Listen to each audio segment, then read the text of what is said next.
mau absen nih, sebelumnya kayaknya Ibu tidak melihat seseorang. Kalau favorit Hairul Lingga, adakah Hairul Lingga hari ini? Tidak. Apa keterangannya? Sakit? Sakit tadi. Oke. Sebelum kita mulai pembelajaran, alangkah baiknya kita memulai kegiatan hari ini dengan berdoa. Semoga apa yang Ibu sampaikan bisa dengan mudah kalian terima dan ilmu tersebut bisa menjadi ilmu yang bermanfaat untuk kalian semua. Ya, boleh dipimpin doanya untuk ketua kelas, silakan. Siap.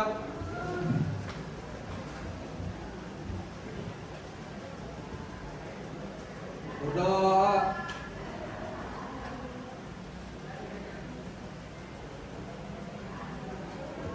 Doa selesai. Memberi salam. Assalamualaikum warahmatullahi wabarakatuh. Waalaikumsalam warahmatullahi wabarakatuh. Baik, hari ini sehat semua ya? Amin, alhamdulillah. Baik nak, Ibu punya sedikit pantun nih sebenarnya buat kalian. Ya, sebentar. Semoga ini bisa jadi penambah motivasi, semangat buat kita menuntut ilmu hari ini ya. Sebentar. Oke, pohon jati tumbuh berjajar. Jalan setapak menuju pasar.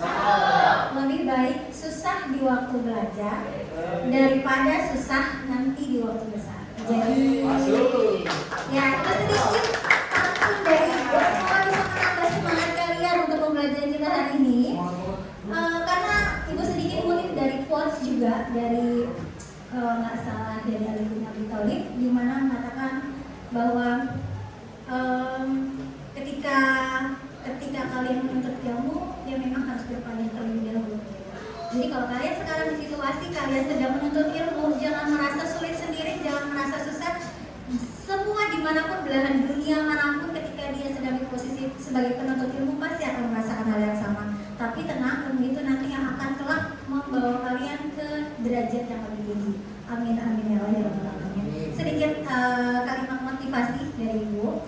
Hari ini kita mau masuk ke materi pembelajaran ya, tapi sebelum itu Ibu masuk ke keyakinan kelas nih nak, atau kesepakatan kelas yang pernah kita sepakati bersama gitu ya. Ada keyakinan kelas apa aja ya tempoh hari? Ibu mengingatkan kembali, reminder apa yang sudah kita lakukan bersama nih. Yang pertama, ya, terima kasih masih ingat. Jadi tolong kondisikan handphone. Memang handphone nanti akan kita gunakan, tapi saat dipersilahkan atau diizinkan oleh gurunya. Ya, jadi boleh disimpan terlebih dahulu handphone. Dan yang kedua, kita punya keyakinan kelas. Di sini Bu kasih do not disturb. Jadi tidak mengganggu atau maksudnya bisa menghargai orang lain, gitu ya. Dan yang ketiga, keyakinan kelas kita, ya, tidak berisik. Jadi itu bentuk menghargai berikutnya ya, tidak berisik. Dan yang terakhir, ingat garpu sama sendok jadi lapar ya. Janganlah ya, kita masih puasa. Jadi kebetulan karena kita sedang bulan Ramadan, kita kondisinya sedang sahur, insya Allah sendok dan garpu ini tidak akan tersentuh oleh kalian atau kondisi tidak dalam kondisi makan di kelas ya. Baik, ini sedikit mengingatkan keyakinan kelas kita bersama. Dan insya Allah dari keyakinan kelas yang tadi sudah kita jalani ya, sebenarnya sudah pernah kita sepakati dan sampai sekarang itu masih berlaku.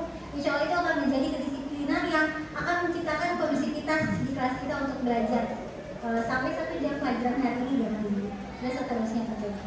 Nah, hari ini Ibu mau masuk ke materi lanjutan lagi, yaitu tentang bonus demografi. Di sini ada tujuan pembelajarannya.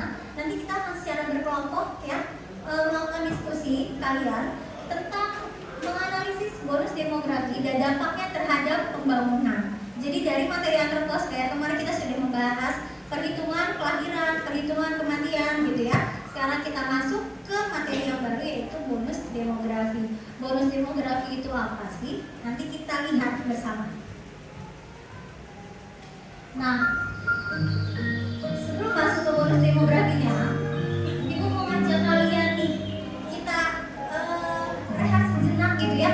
Mungkin kalian habis istirahat tadi atau menunggu Ibu jam pelajaran sedikit apa ya, jenuh kah, bosan kah gitu ya. Ibu pengen ngajak kalian untuk take a break gitu ya. Atau kita istirahat sejenak dari beban pikiran kita untuk mengalihkan fokus kembali mengkondisikan ruang kelas kita. Nah, atau yang biasa kita kenal dengan mindfulness. Siap ya? Kita bisa mulai mindfulness. Boleh kalian berduduk senyamannya kalian. Tidak mesti harus melihat ke arah ibu. Boleh duduk, dikondisikan tempat duduknya tegak, tidak membungkuk ya. Segera kalian boleh memejamkan mata atau boleh melihat dengan menundukkan pandangan. Boleh menundukkan pandangan atau memejamkan mata. Cari posisi kalian yang senyaman-nyamannya, serileks mungkin ya. Kemudian tarik nafas yang dalam, hempaskan perlahan. Tarik nafas yang dalam kembali, hempaskan perlahan.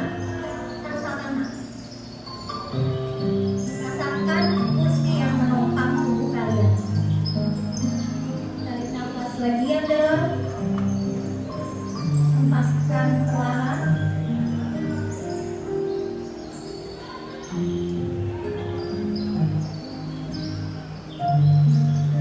Amati ada suara terdekat di sekitar kalian. Amati suara tersebut. Suara apa itu?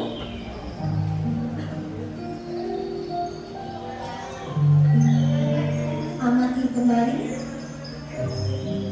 suara yang terjauh yang kalian dengar. Semakin mengecil suara tersebut. Tarik nafas kembali yang panjang. Sekarang kenali yuk diri kita. Kadang kita lupa diri kita ini perlu sesuatu, perlu diperhatikan oleh kita. Kadang kita lupa melahnya badan kita. Kadang kita lupa bahwa terlalu banyak kesibukan menantang hati dan pikiran sampai lupa diri kita ini perlu diperhatikan.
sharing. Apa sih yang kalian rasain? Ibu pengen satu dua anak boleh sharing yuk.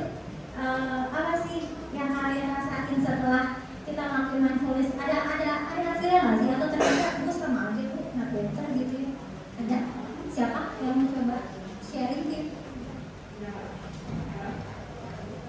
Oke, sebelumnya perkenalkan nama saya Olivia Cynthia. Yang saya rasakan ketika mendengar podcast itu rasa lebih tenang, lebih tenang karena mendengarkan lagu juga, mengenali diri kita bagaimana diri kita sebenarnya.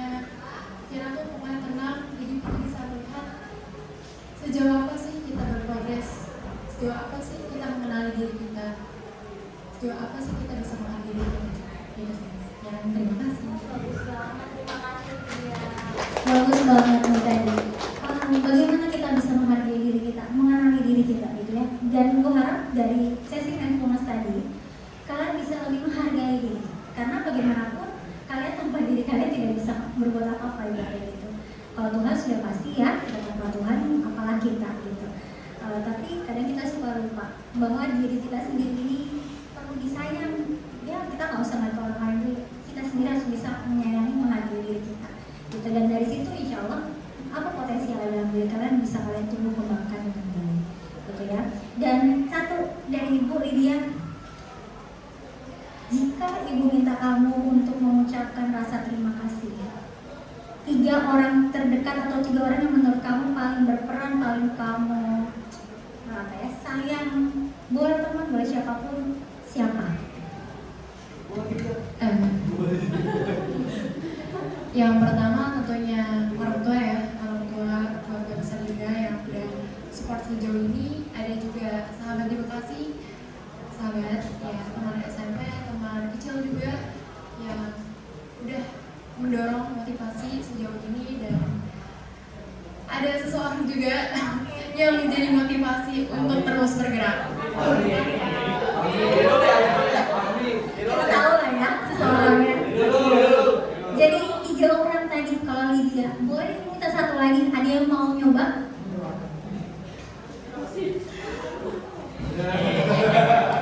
Tiga orang terdekat ya. Terdekat sebelumnya perkenalkan nama saya Mozilla Ismail. Kalau dari diri saya sendiri, yang pertama ya bukan orang tapi Tuhan. Yang kedua orang tua serta guru-guru di sekolah, karena setelah lebih banyak waktu di sekolah kayaknya, kecuali bulan Ramadan ya kan pulang lebih cepat. Jadi guru juga sangat berdampak untuk diri saya pribadi. Yang ketiga teman-teman terdekat saya, khususnya satu kelas ataupun yang sering mengobrol bersama, karena dengan mengobrol bersama tuh membuka peluang wawasan dan ya menambah wawasan sedikitnya gitu untuk masa depan yang lebih baik. Terima kasih. Terima kasih Zul sudah tadi Lydia, kemudian dari zaman Zul. Jadi tadi 3 terdekat Tuhan pasti ya, udah pasti udah tidak boleh terlewatkan pasti. Jadi tadi sedikit dari teman-teman nih, teman-teman kalian sudah mengemukakan apa yang dirasakan, dan Ibu harap dari kondisi dan setelah kita sesi mindfulness bisa mengembalikan lagi nih apa yang menjadi fokus kita, tujuan hari ini kita untuk belajar. Oke, baik, kita lanjut lagi. Nah, karena kita tadi tujuan pembelajarannya adalah membahas tentang geografi, bonus demografinya, nanti ada sedikit video dari Ibu. Ini kan Ibu sudah membagi kelompok ya. Tadi kita sudah Ibu pernah melakukan tes assessment di mana kalian itu punya gaya belajar yang masing-masing. Ada yang visual, ada yang audio visual, kemudian ada yang kinestetik.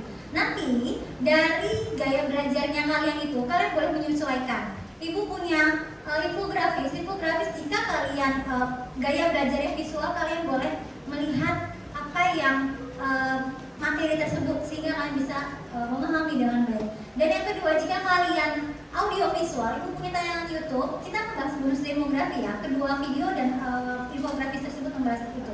Dan yang ketiga, untuk yang kinestetik, kalau kalian ngerasa gaya belajarnya nyaman yang kinestetik itu dia, kamu boleh misalnya sharing dengan temannya, kalian boleh ngobrol, atau boleh misalnya, Bu saya nyaman, saya bisa belajar di keduanya sendiri misalnya, silakan. Tapi kalau misalnya Bu saya nyamannya kita ini Bu dengan teman saya misalnya dengan Zul Bu, boleh silakan selama Zul sudah selesai mencetak materi Bu ya. Jadi tadi sesuai dengan gaya belajar kalian boleh cari menentukan yang mana, dan nanti untuk video Ibu setel saja di depan. Untuk yang visual Ibu akan kirim linknya, kalian bisa lihat nanti ya. Video dari Ibu tentang bonus demografi.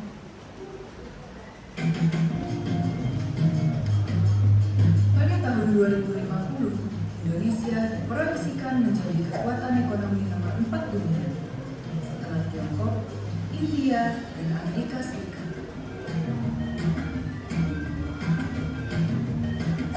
Apa yang sebetulnya menyebabkan ekonomi Indonesia diperhitungkan? Salah satunya adalah populasi yang mayoritas berusia muda, dengan usia rata sekitar 37 tahun. Dengan kondisi tersebut, produktivitas nasional berpotensi untuk meningkat, sebab penduduk yang bekerja lebih banyak daripada yang tidak bekerja. Hasilnya, rasio ketergantungan per 100 penduduk hanya sekitar 51%. Ini berarti tiap satu penduduk tidak bekerja ditanggung oleh 2 penduduk usia produktif. Dalam istilah kependudukan, hal ini disebut sebagai bonus demografi. Tapi kita jangan cepat tergoyang setelah ini. Alih-alih menjadi bonus, yang terjadi malah bencana demografi.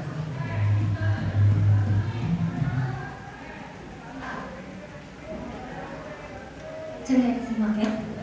Mau diulang atau sudah cukup? Cukup? Baik. Lalu bagaimana Indonesia bisa mengatasi tantangan tersebut? Tadi di video tersebut, video tentang apa sih? Bonus demografi. Baik. Bonus demografi yang dialami Indonesia. Kalau ngomongin tentang bonus demografi dari video yang sudah kalian simak dari tayangan tadi, bonus demografis apa sih?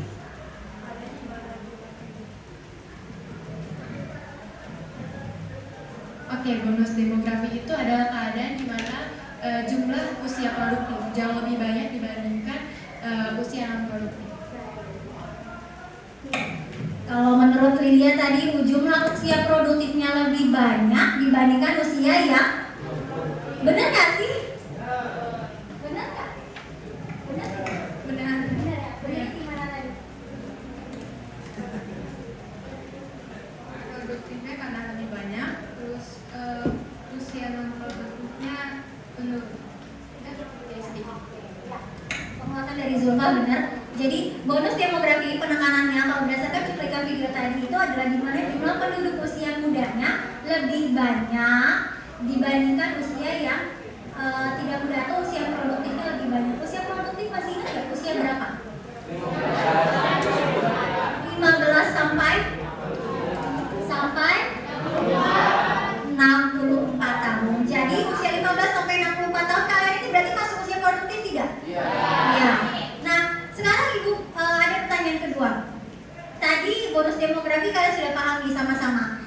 Pertanyaan kedua, Indonesia, karena kita nanti akan masuk ke dalam fase kita punya bonus demografi. Jadi kalau golden moment, kalau kita membahas kependudukan, kita punya golden moment. Golden moment itu berarti masa keemasan gitu ya. Kalau misalnya anak kecil, golden momentnya itu usia-usia balita, di mana dia mudah menyerap informasi dengan cepat, benar nggak? Ya. Itu golden moment namanya. Atau kalau kita mau doa gitu ya, golden moment juga ada ya. Kalau mau doa ya, yang muslim terutama setelah di antara misalnya setelah azan, sebelum salat sunnah gitu ya, itu juga golden moment. Atau hari Jumat sore itu golden moment. Berarti waktu-waktu atau masa yang kemasannya atau yang paling bagusnya gitu ya. Nah, di kependudukan ini juga ada golden moment namanya. Golden momentnya kapan sih? Kalau kependudukan Indonesia terutama, nanti ketika kita masuk di fase bonus demografi, itu adalah golden moment kita. Nah, berarti kalau Indonesia sendiri berarti punya aset ya. Asetnya kita apa nih? Iya, karena kita filantropis, alam pasti ada ya. Sama tadi Zul bilang ada dari SDM Bu. Nah, SDM inilah yang nantinya akan berguna banget, berperan banget di dalam bonus demografi. dan itu menjadi aset negara. Kalian pemuda-pemudi ini kedepannya nanti akan menjadi aset negara. Gitu. Sampai di sini masih bisa dipahami ya? Oke. Kemudian Ibu lanjut.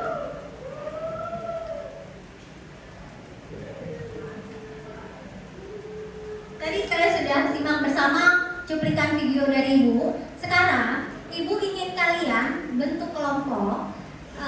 Nanti dari tugas itu Ibu akan memberikan LKPD. Tugasnya apa? Tugasnya adalah menganalisis isi artikel, kemudian kalian menjawab butir-butir pertanyaan di dalam LKPD yang sudah Ibu sajikan di lembar tersebut. Kemudian hasil analisis dari diskusi kelompok, karena kita kelompok, nanti kalian boleh bentuk kelompoknya sekitar maksimal 6 orang, berarti 6 sampai 5 ya, karena jumlah kita 36. Nanti masing-masing kelompok hasil diskusinya kalian tuangkan. Kalian hasil diskusinya itu akan diinformasikan atau dipresentasikan di depan dalam bentuk yang Ibu serahkan dengan Ibu bebaskan. Kalian boleh cari sesuatu yang kalian minati. Misalnya dari hasil diskusinya kalian mau membuat misalnya poster digital Bu, boleh. Atau Bu, saya pengen ciptain lagu deh Bu, kayaknya dari bonus demografi, butir-butir soal yang tertuang di situ, boleh banget. Yang penting di dalam LKPD tersebut ada rubrik penilaian pakem-pakem yang harus kalian perhatikan. Berarti jawaban dari 5 butir soal nanti yang tertuang di LKPD itu akan termuat di dalamnya, gitu ya. Dan Ibu minta kalian tentukan ketua kelompoknya. Jadi Ibu coba membentuk kepemimpinan nih sebenarnya secara nggak langsung. Jadi nanti dari satu kelompok harus ada leadernya. Leader inilah yang akan membagi tugas kelompok biar merata. Jadi nggak ada yang merasa ketimpangan ya. Nggak cuma ketimpangan sosial, ini namanya ketimpangan tugas berarti ya. Jadi jangan sampai ngerasa temannya ada yang berlebih mengerjakan tugas. Silakan leader kelompoknya masing-masing dipilih, ditentukan. Nanti Ibu sambil akan membagikan lembar LKPD-nya. Mohon izin untuk waktunya ya.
ada lembaga penilaian, ada rubrik penilaian kognitif. Tolong diperhatikan poin-poin apa yang paling besar bobot penilaiannya. Berarti di situ dibutuhkan jawaban yang lengkap, yang banyak biasanya. Ya.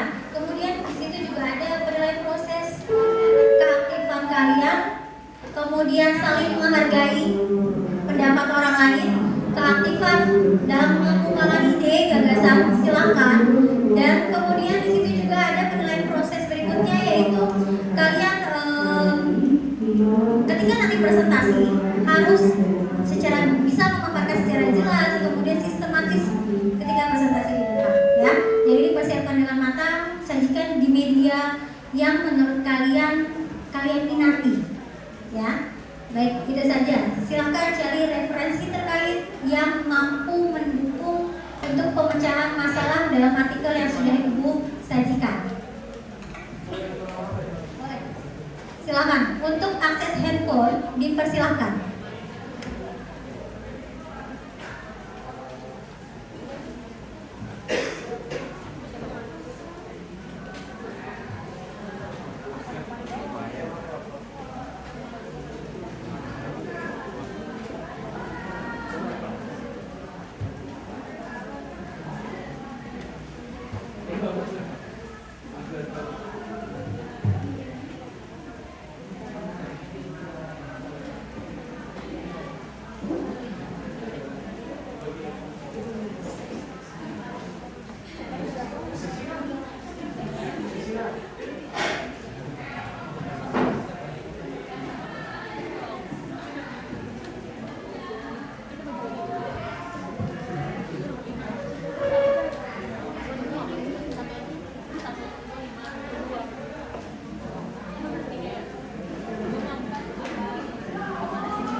Untuk referensi, kalian boleh buka buku paket, boleh browsing dari internet, atau jika ingin mengakses modul, di depan Ibu sudah siapkan modul geografi.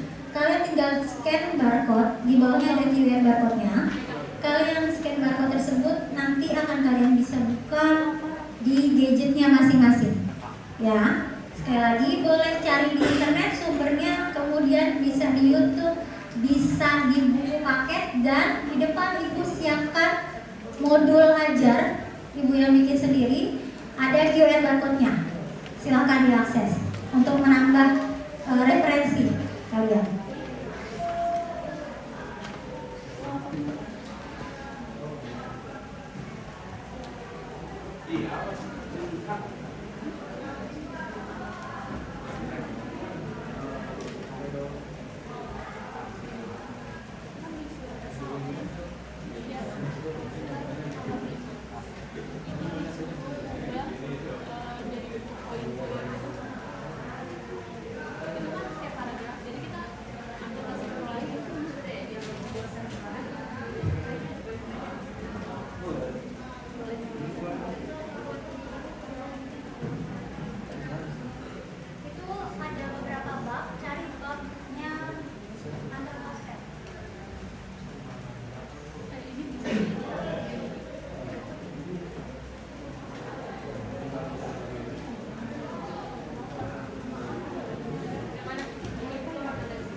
Bagaimana? Ada kendala apa? Atau ada kesulitan?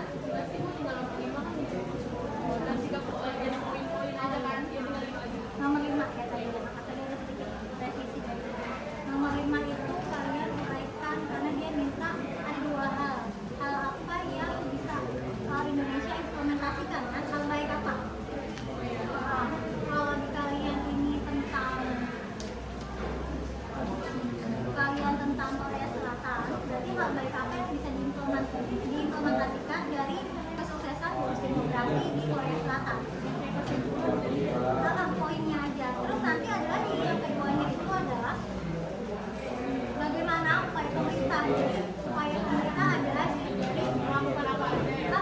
Upaya-upayanya apa aja untuk mengatasi bonus demografi, karena kalau kita agak jauh itu kan tidak bisa ya.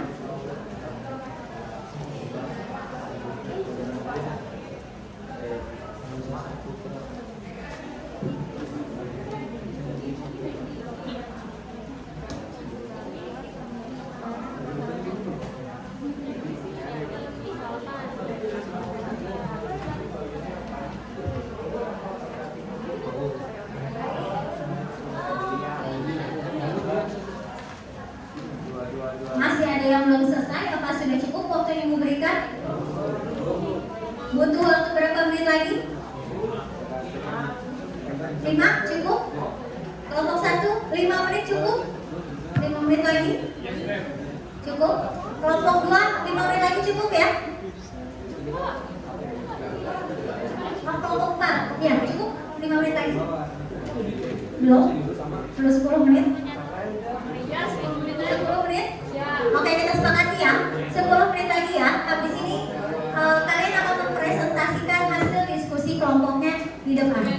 Ya.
Ada poin di situ. Coba rangkum aja. Tidak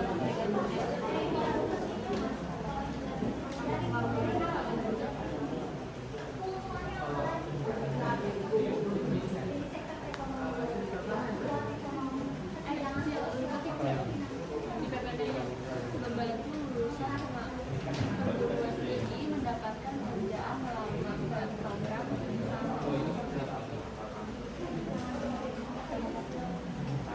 kerja apa itu bukan kategori buat kuliah itu.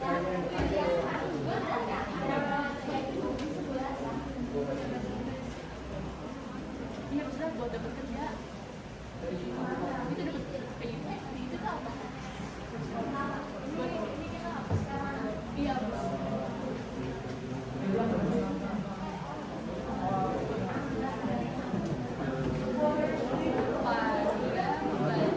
Upaya untuk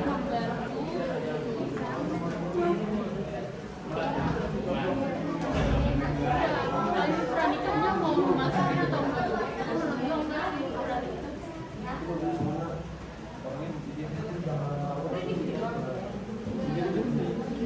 Baik, mengingatkan waktu tersisa 2 menit lagi.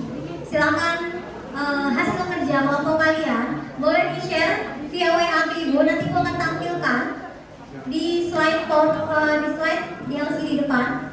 Jadi yang sudah selesai 2 menit terakhir ini boleh dimanfaatkan untuk mengirim tugas tersebut karena tugasnya dikumpulkan di hari yang sama. Terima kasih.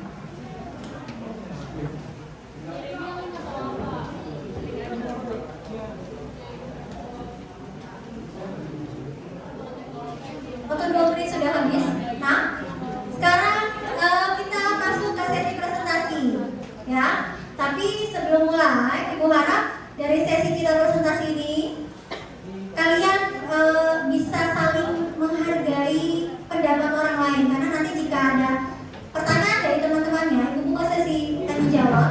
Jadi kita harus bisa saling menghargai apa yang jadi hal yang tidak ketahui oleh temannya dan tim penyaji pun bisa menyampaikannya dengan baik gitu ya. Baik, bisa kita mulai. Siapa yang bersedia presentasi pertama kali? Oke, baik. Kelompok Zulham boleh ke depan.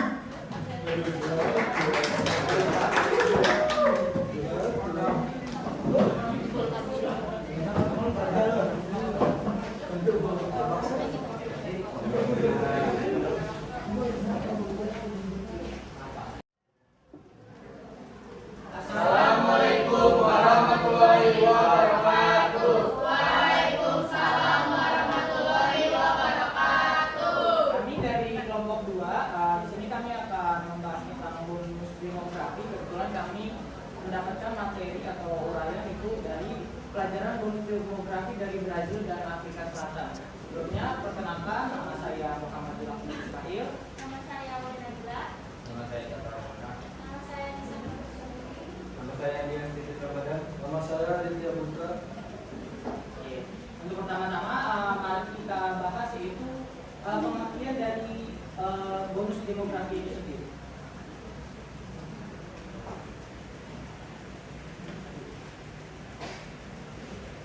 Apa yang dimaksud dengan bonus demografi?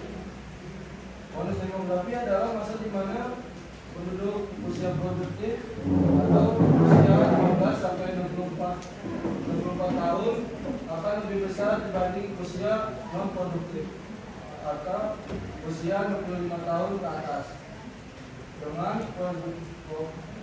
proporsi lebih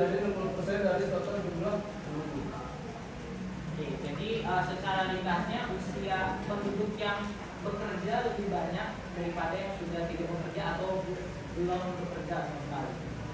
Selanjutnya ada apa sih yang dapat kita dapetin atau keuntungan dari bonus demografi yang diproyeksikan untuk Indonesia di masa atau tahun 2050 menjelang atau ke depan nanti. Kira-kira keuntungannya apa aja akan dijelaskan oleh Aulia Nabila. Keuntungan yang dapat dari bonus demografi: 1. Mendorong pertumbuhan ekonomi. 2. Meningkatkan kesejahteraan masyarakat. 3. Rendahnya tingkat ketergantungan. 4. Menyediakan tenaga kerja produktif. 5. Mendukung percepatan pembangunan. Nah itu kan poinnya kalau lebih detailnya mungkin yang pertama mendorong pertumbuhan ekonomi. Kalau dengan makinnya banyak yang penduduk yang bekerja, otomatis ekonomi kita juga meningkat kan, karena penghasilan kita ataupun pendapatan per kapitanya meningkat. Terus kesejahteraan juga meningkat karena dengan pendapatan per kapita yang lebih tinggi, otomatis rakyat itu bisa mencukupi kehidupannya masing-masing. Terus rendahnya tingkat ketergantungan karena lebih banyak yang bekerja, jadi yang tidak bekerja ini lebih sedikit. Dan tadi seperti di video di awal, satu orang ataupun penduduk yang tidak bekerja ditanggung oleh 2, jadi ketergantungannya lebih rendah. Terus menyediakan tenaga kerja yang produktif.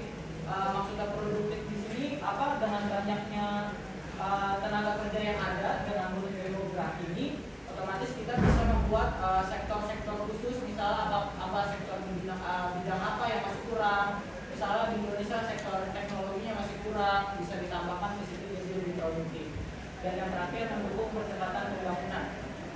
Dengan devisa negara ataupun pendapatan per kapita yang lebih tinggi, otomatis pembayaran pajak pun meningkat ataupun lebih stabil ekonomi negara, sehingga pemerintah dapat membangun infrastruktur untuk mendukung seperti lapangan pekerjaan, jalan dan sebagainya.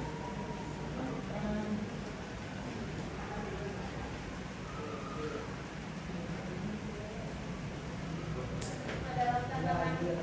Kemudian masuk adalah tantangan dalam mengoptimalkan bonus demografi. Yang pertama itu ada membutuhkan lapangan kerja yang luas dan memadai. Nah, dalam pada yang pertama ini adalah apabila kita lapangan kerja yang luas dan memadai ini, yaitu jumlah masyarakat usia produktif yang banyak membutuhkan lapangan kerja yang luas pula. Jika tidak ada lapangan kerja yang memadai, bonus demografi juga akan menyebabkan ledakan pengangguran. Produktivitas masyarakat akan semakin maksimal jika pasar kerja mampu menyerap angkatan kerja yang berlimpah. Tapi kalau kita perhatikan seperti apa kondisi pasar kerja serta kualitas angkatan kerja di Indonesia, tampaknya banyak hal yang masih perlu dibenahi. Nah, hal ini tampak dari data BPS terakhir yang melaporkan bahwa tingkat pengangguran di Indonesia masih di angka 6%. Kemudian ini seperti ada nomor 2 dan 3-nya seperti ada di poin yang saya tadi sampaikan. Kemudian ada nomor 4, yaitu simpanan atau jaminan finansial di masa depan.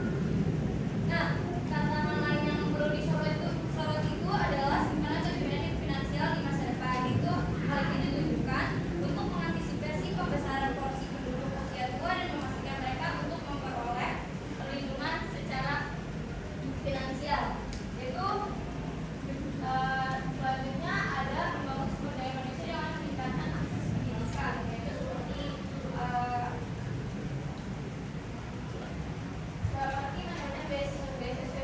beasiswa atau pendidikan yang lebih memadai. Nah, terus selanjutnya ada juga meningkatkan kualitas layanan kesehatan, yaitu seperti memulaikan layanan kesehatan universal yang disebut jaminan kesehatan nasional. Selanjutnya kita bahas itu dampak negatif dari kedatangan negara dalam mengelola bonus demografi. Jadi kalau negaranya gagal dalam mengelola bonus demografi ini, yang negatifnya dampaknya yang pertama itu angka pengangguran melonjak tinggi. Jadi karena saya bilang tadi bonus demografi usia orang yang bekerja satu kerja itu lebih banyak, berarti lapangan pekerjaan juga harus lebih banyak dong. Tapi kalau misalnya lebih sedikit, angka pengangguran penganggurannya itu akan wajar. Nah, yang kedua itu kualitas dan kualitas SDM tidak sebanding. Nah, coba kalian bayangin kalau misalnya di perkotaan itu dia ada suatu perusahaan yang mencari kerja gitu dengan job desa yang ini itu yang mungkin agak sulit bagi orang pedesaan untuk mau mengklaim posisi di perusahaan tersebut. Jadi yang tidak sebanding di sini. Nah, ya di seleksinya yang ketiga aging population meningkat. Jadi seperti yang dibilang tadi, usia produktif kita kan banyak. Otomatis pas mereka tua dan tidak terpakai itu juga pasti akan banyak kan. Ya, di situ juga bakal jadi masalah ke depannya. Yang keempat bisa terbentuk service generation. Buat service generation itu buat kalian yang belum tahu berarti kita gabungan. Misalnya kalian punya kakek nenek, itu mereka di atas kan. Nah, terus kalian juga punya orang tua. Nah, kita punya orang tua ya. Nah, orang tua kita di sini. Tapi kita di bagian bawah ini masih bergantungan pada kakek nenek kita. Ya, jadi intinya kalau misal kita masih mempunyai kakek nenek gitu atau orang tua, terus kita masih ada juga satu rumah dengan kakek nenek, atau mungkin kakek neneknya punya pekerjaan sambilan gitu, entah atau ngapain gitu, kakek neneknya itu tetap menghasilkan penghasilan walaupun sedikit, dan tetap aja kita bergantung ke kakek nenek kita kayak diberikan uang jajan. Jadi itu sandwich generasi itu sandwich itu kan kalau ditekan itu kan jadi lebih kecil ya, atau merekat atau nempel atau saling terkait bahan satu dengan yang lainnya. Jadi dalam satu generasi itu kakek, nenek, orang tua, kita sebagai anak tuh saling terkait satu sama lain, tetap saling bergantung satu sama lain gitu. Kecuali anaknya udah bekerja sendiri, pisah rumah, otomatis orang tuanya sisa bersama kakek neneknya gitu. Jadi udah nggak bergantung lagi sama kakek nenek dan orang tuanya. Iya. Dan itu saja nama kritiknya.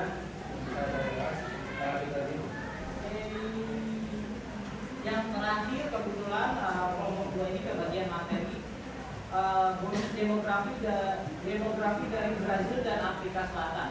Jadi setelah uraian yang diberikan di sini dikatakan bahwa Brazil itu sudah mendapatkan bonus demografi sejak 1970-an, di mana itu jauh sekali sebelum Indonesia aja belum, baru diproyeksikan 2050. Jadi mereka terduluan, dan nyatanya malah berakhir 2018 yaitu untuk Brazil.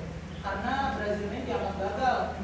Di saat itu terdapat resesi ekonomi di mana pertumbuhan ekonomi mereka merendah gitu.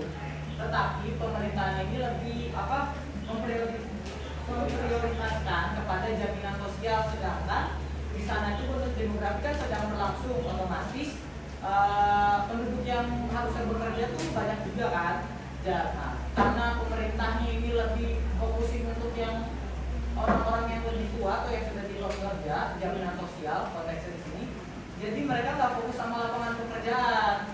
Jadi para penduduk yang harusnya bekerja ini malah jadi pengangguran. Jadi di situ mereka dikatakan gagal dalam menghadapi bonus demografi. Yang selanjutnya Afrika Selatan juga dianggap gagal karena tingginya angka pengangguran juga, karena ekonomi mereka mungkin agak lebih di bawah kita lah istilahnya, karena faktor alam dan sebagainya di benua Afrika sendiri kita tahu bagaimana. Jadi sama kayak Brazil, intinya lapangan pekerjaannya itu kurang, sedangkan angkatan kerjanya itu lebih banyak. Jadi dan juga akses pendidikan di sana tuh lebih rendah atau kurang istilahnya. Jadi untuk bekerja di pekerjaan yang lebih baik masyarakatnya agak sulit ya, karena pendidikannya lebih kurang itu. Jadi sehingga menyebabkan pengangguran dan dianggap gagal juga menjalani atau menghadapi bonus demografi. Nah, harusnya mungkin sebaiknya dalam menghadapi bonus demografi ada beberapa saran ataupun bagaimana caranya menghadapinya, yaitu tadi mengembangkan kualitas manusia melalui pendidikan dan pelatihan.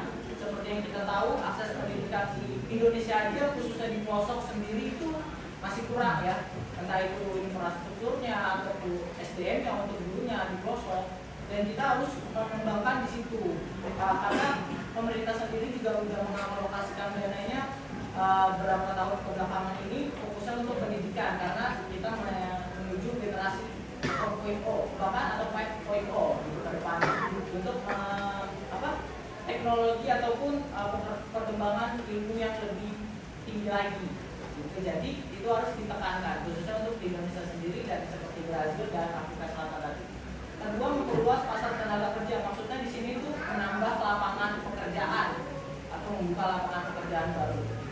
Lapangan pekerjaan itu bukan harus dibangun nama pemerintah, tapi kita juga nanti setelah lulus SMA bisa aja kita membuat lapangan pekerjaan baru untuk diri kita sendiri dan untuk orang lain.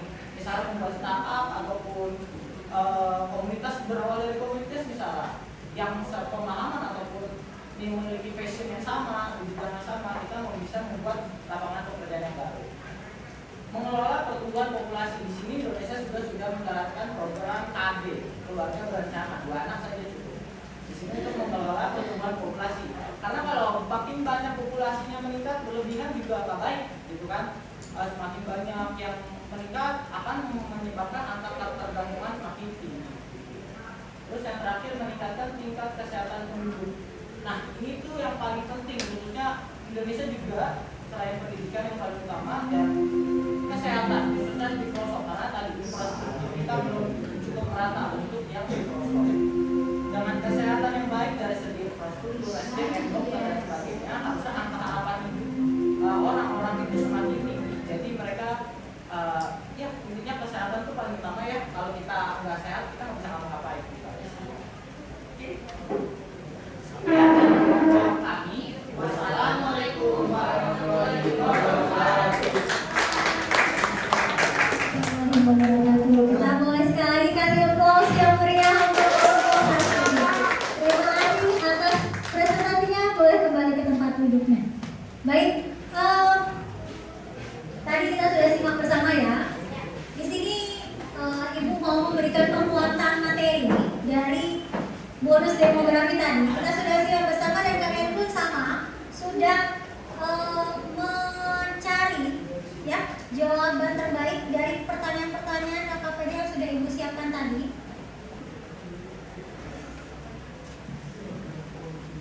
Baik, tadi kita bahas tentang bonus demografi ya. Tadi kelompok Zul sudah menjelaskan dengan baik, luar biasa banget. Apa yang dijelaskan pun merinci, mendetail sampai dampak lanjutannya lagi gitu ya. Dan di sini Ibu beri penguatan tentang bonus demografi, bener banget. Tadi Ibu juga sempat melirik dan melihat hasil kerja kalian secara garis besar sudah tepat apa yang kalian diskusikan bersama hasilnya, yaitu bonus demografi adalah di mana kondisi penduduk suatu negara itu dominan, di mana jumlah penduduk usia produktifnya itu lebih banyak. Ya, usia produktifnya kisaran usia berapa? 15 sampai 64 tahun. Nah, kemudian ada lagi pertanyaan berikutnya, yaitu keuntungannya apa sih yang bisa kita peroleh gitu ya ketika Indonesia masuk ke masanya golden moment-nya kita, golden moment kependudukan kita ya. Ibu selalu pakai istilah golden moment biar kalian bisa merekam dengan baik. Ketika Ibu ngomongin bonus demografi, kalian harus tahu golden moment-nya itu apa, yaitu usia produktifnya lebih banyak. Dan di sini keuntungannya apa? Ketika kita masuk ke golden moment tadi, maka sudah pasti kita punya generasi emas. Generasi emas apa tadi? Tadi jumlah penduduk usia 15 sampai 64 tahun itu banyak melimpah. Jadi perusahaan-perusahaan itu nggak usah khawatir kekurangan tenaga kerja gitu. Kemudian tadi tenaga kerja sudah, meningkatnya pertumbuhan ekonomi. Dari tenaga kerja yang banyak diharapkan bisa membantu perekonomian pemerintah nanti, sehingga meningkatkan juga pertumbuhan ekonomi suatu negara, terutama Indonesia. Dari ekonomi kita bisa meningkatkan kesejahteraan sosial, mengentaskan kemiskinan gitu ya. Dan kemudian terakhir ini adalah mengurangi beban ketergantungan. Kita Indonesia sekarang kan ketergantungan kita masih tinggi. Ya, dari adanya kesuksesan bonus demografi diharapkan bisa mengentaskan angka beban ketergantungan tersebut. Dan yang ketiga, tantangannya apa sih? Tantangan yang dihadapi kita ketika masuk ke golden moment tadi, masa bonus demografi kita.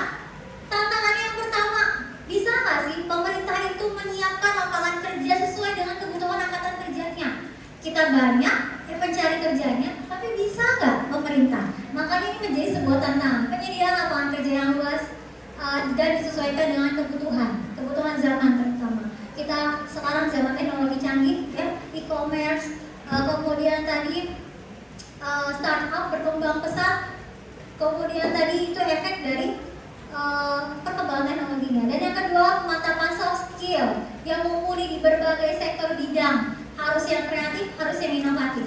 Bagaimana tuh SDM kita soft skillnya diasah sehingga punya bekal yang cukup baik nanti ketika kita masuk ke pasar global. Dan terakhir adalah middle income trap. Pernah dengar nggak? Belum ya? Trap itu kayak jebakan. Jadi ketika suatu negara sudah masuk ke pendapatan ekonomi yang tadi Indonesia ini di bawah nih, kita sudah naik nih di middle tahapannya, di pertengahan nih, berarti kan sudah ada perbaikan yang lebih. Tapi kita dapat jebakan di tengah. Kita nggak bisa bergerak ke negara maju ke atas karena kita sudah terbuai di tengah. Jangan progres sedikit itu kita terbuai, akhirnya kita terjebak. Makanya dapat istilah tantangannya, jangan sampai Indonesia itu terjebak di dalam middle income trap. Kayak jebakan Batman ya. Kita lanjut. Berikutnya, dampak negatifnya apa? Tadi Ibu sajikan artikel, ada negara yang mengalami kesuksesan, ada negara yang mengalami kegagalan dari bonus demografi. Nah, dampaknya apa sih dari kegagalan tersebut? Kalau yang negaranya gagal, kita bisa ambil dampak negatifnya. Ternyata angka pengangguran itu akan melonjak tinggi. Kalau angka pengangguran melonjak tinggi, ujung-ujungnya tingkat kriminalitas di suatu negara juga akan tinggi. Benar nggak? Betul apa betul? Ya. Kemudian kualitas dan kuantitas SDM-nya nggak sebanding. Kita nyari tenaga profesional nggak sebanding dengan jumlah penduduk yang melimpah. Pengennya kan idealnya jumlah yang melimpah tapi berkualitas, benar nggak? Sehingga itu bisa dimanfaatkan untuk bonus demografi. Ketiga, aging population. Nah, tadi ada bahas nih aging population. Masih ingat aging population apa?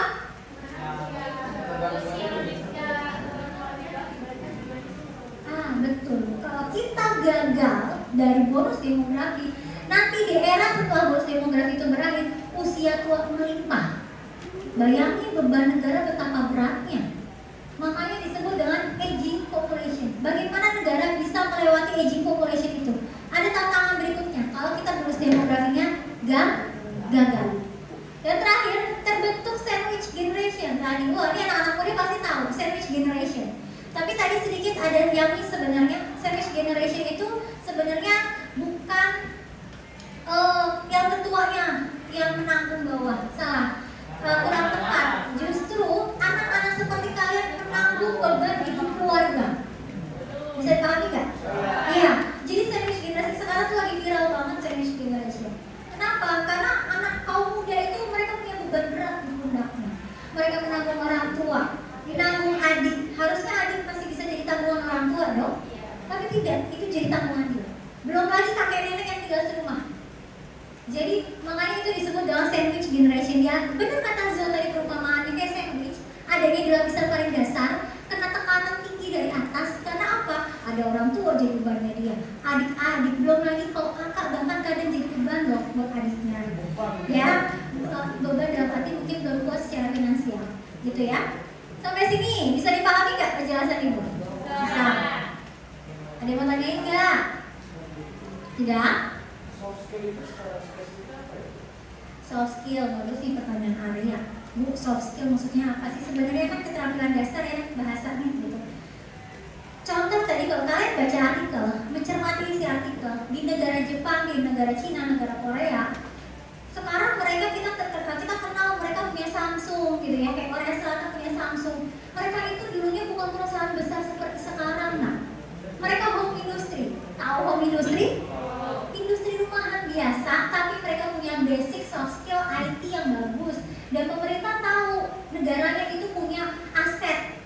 Itu jadi aset. Kalau kita ya apa Bu? Kita punya Jepara loh, Jepara punya aset. Mereka tuh kayu ukirannya bahkan bisa diimpor ke mancanegara dengan harga yang lumayan fantastis gitu ya. Indonesia punya itu. Belum lagi kakao, belum lagi sumber daya alam lainnya. Itu bisa dimanfaatkan dengan baik. Nah itu tadi dari pertanyaan Arya, maksud dari soft skill itu adalah pemerintah bisa mengembangkan soft skill dari pemuda-pemuda yang ada di tiap wilayah yang dia punya potensinya masing-masing gitu, sehingga itu nanti akan menjadi bekal pemerintah dalam menentukan kebijakan untuk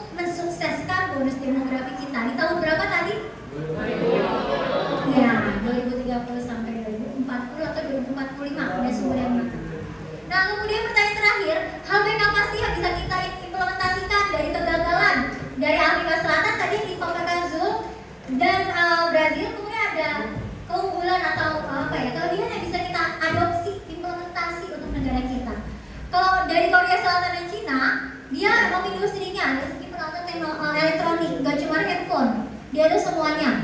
Kemudian Korea Selatan juga, kalau kalian tahu sekarang drama K-pop, drama-drama Korea membuming ya. Itu udah dari 30 tahun ke belakang Korea Selatan itu melakukan pertukaran pelajar ke Amerika. Hollywoodnya terkenal toh? Bener ya? Hollywood itu ternyata orang-orang Korea itu belajar di Amerika untuk nyuri ilmunya. Pulanglah mereka kembali ke negaranya, mereka punya bekal yang kuat mengembangkanlah industri hiburan mereka. Makanya sekarang itu dulu K-pop nggak seperti itu. Sekarang udah semakin besar sampai pemerintah Korea itu punya yang namanya kementerian sendiri khusus untuk hiburan, entertainment. Kayak kita mah pariwisata gitu, Kementerian Pariwisata gitu ya, Indonesia kan punya alam yang luar biasa indahnya gitu. Kalau di Korea, di Korea Selatan dia punya kementerian hiburan, saking dunia hiburannya bergeliat, dia bisa negara terbesar dia dari situ. Bayangin, sepele ya, tapi ternyata mereka cerdas melihat peluang, cerdas memanfaatkan, akhirnya menjadi aset utama dari negaranya. Berikutnya dari Brazil ini memfokuskan anggaran kegagalannya dia, kesalahannya dia adalah kebijakan pemerintah yang tidak tepat. Karena dia menganggarkan untuk pensiun, dana jaminan sosial. Padahal aspek pendidikan itu sangat penting. Karena kalian kalau tidak dibekali pendidikan, ilmu yang cukup untuk kedepannya akan sulit untuk berkembang. Yang kedua, Afrika lambai pertumbuhan lapangan pekerjaan. Jadi mismatching nih antara kebutuhan yang dibutuhkan perusahaan dengan keterampilan yang dikembangkan di masyarakatnya gitu. Jadi ada mismatch. Makanya tadi Ibu bilang disesuaikan dengan kebutuhan zaman. Zaman itu berkembang terus, ya. Dan upayanya apa? Menambah lapangan pekerjaan sudah pasti yang sesuai dengan kebutuhan. Yang kedua, pelatihan untuk menambah soft skill dari si angkatan kerja atau pencari kerja. Ketiga, pemetaan tiap daerah-daerah mengoptimalkan kemampuan dari tiap daerah masing-masing. Tadi seperti contoh Jepara. Kemudian yang keempat, meningkatkan mutu pendidikan ditambah dengan kesehatan. Itu sudah yang utama yang bisa pemerintah maksimalkan dalam mensukseskan bonus demografi di Indonesia. Gitu ya. Sampai sini pembahasan tentang bonus demografi, ada yang mau tanyakan? Enggak? Oke, kalau gitu Ibu minta satu orang boleh kasih kesimpulan apa sih? Kita kan ngebahas bonus demografi ya. Kesimpulannya apa sih yang bisa kalian ambil dari pembelajaran bonus demografi hari ini? Kesimpulan materinya.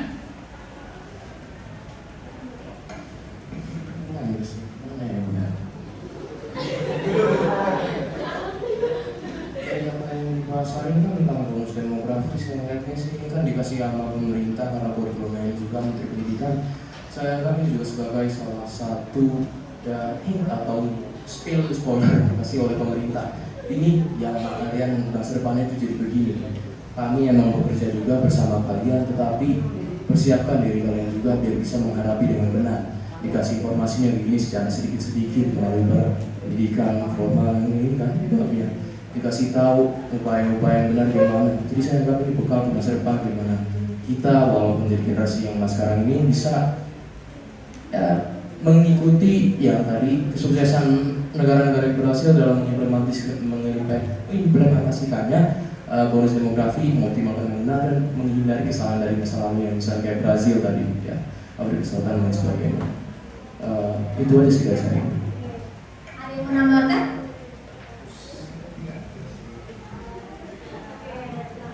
Untuk bonus demografi itu seperti kayak pedang menurut saya, bisa untuk menyerang ataukah balik kita ke sendiri. Karena kalau kita buat nyerang dengan bonus demografi kita bisa meningkatkan ekonomi Indonesia khususnya untuk Indonesia.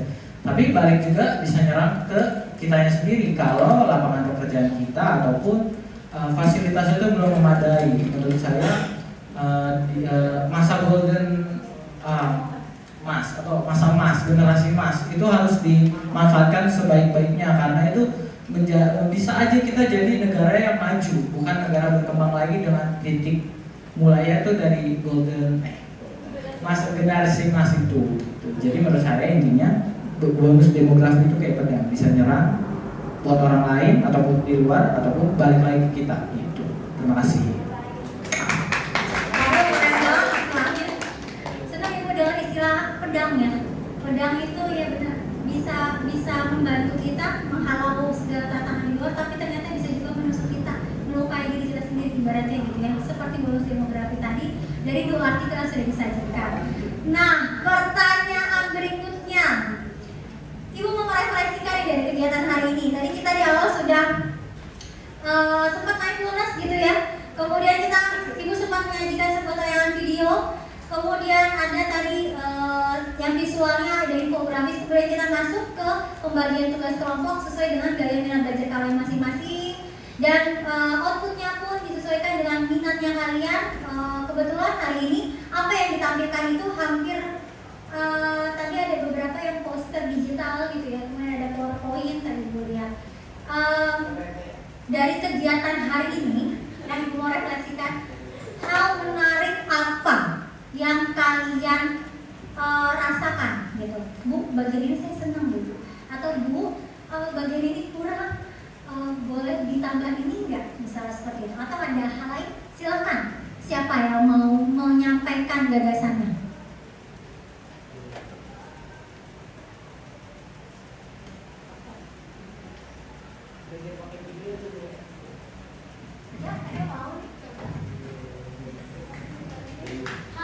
Hal menarik apa yang menurut ya bu, saya senang bu dari pembelajaran hari ini, bagian ini saya senang banget. Atau ternyata artikel ibu itu cukup membuka wawasan kami. Terserah, pokoknya hal menarik apa yang Kia rasain dalam pembelajaran kita hari ini. Menurut saya yang menarik itu karena kita ngebahasnya dari artikel, berarti itu kan nyata kan. Iya, jadi saya suka kayak gimana cara pemerintah itu ngatasinnya, gimana nanti generasi kitanya itu bisa, oh ya kita udah dikasih tempat lahan, jadi kita bisa menggunain sebaik mungkin. Jadi terus gimana dikasih tahu negatifnya atau kayak akibatnya kalau kita nggak gagal dari bonus demografi itu gimana. Jadi kita udah bisa, oh berarti kita nggak boleh gini, kita nggak boleh gitu, kita udah bisa memprediksi masing-masing bonus demografi itu biar lancar. Baik.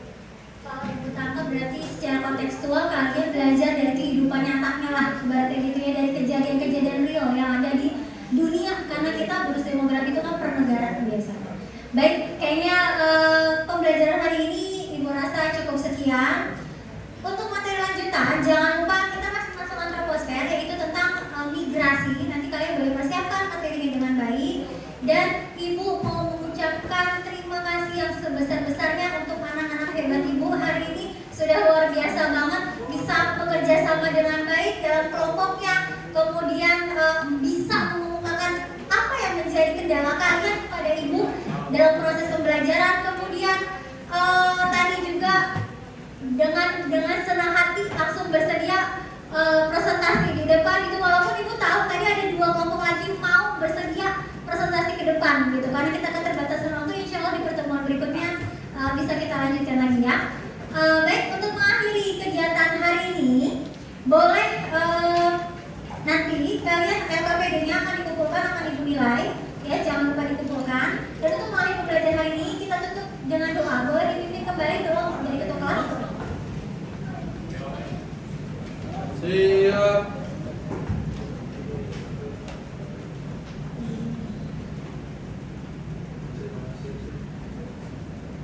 Berdoa bulan.